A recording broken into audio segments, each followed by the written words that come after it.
संक्रांत झाली त्यामुळे आम्ही निघालो होतो फलटणवरून निरेला जायला. अचानक आमचं ठरलं की चला बारामतीवरून निरेला जाऊयात. आणि बारामतीत पोहोचायला आम्हाला सगळं काम वगैरे आवरायला तिथलं 2:30-3 वाजले. खूप भूक लागली होती आणि बऱ्याच दिवसापासून माझी अशी इच्छा होती की हॉटेल जायकाला एकदा तरी जेवायचं. म्हणून आज आम्ही फायनली हॉटेल जायकाला जेवायला आलो. तिथे गेल्यानंतर नाद्यानं पहिली घसरगुंडी बघितली आणि ती तिथनं हलतच नव्हती खेळल्याशिवाय. तिथे गेल्यानंतर आम्ही मागवली होती धनगरी स्पेशल चिकन थाळी आणि फिश थाळी. क्वालिटी खरंच एक नंबर जबरदस्त होती आणि क्वांटिटी एवढी भरपूर आली होती की आमच्या दोघांना पण सरत नव्हती. पोट भरलं तरी पण ताटातलं संपत नव्हतं. तिथं पण माझ्या फॉलोअर्स मिळाला, त्यांच्यासोबत फोटोज वगैरे काढले. मला कधी कधी असं वाटतं की ते मला कशा ओळखतात म्हणजे काय माहीत, लांबून त्यांना मला ओळखलं होतं.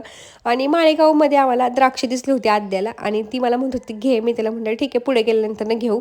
पण माळेगाव सोडल्यानंतर निरेपर्यंत आम्हाला द्राक्ष कुठेच दिसली नाही. अख्खी निरा फिरलं तरी आम्हाला द्राक्षे दिसली नाही आणि अद्या भरपूर रडली त्यासाठी.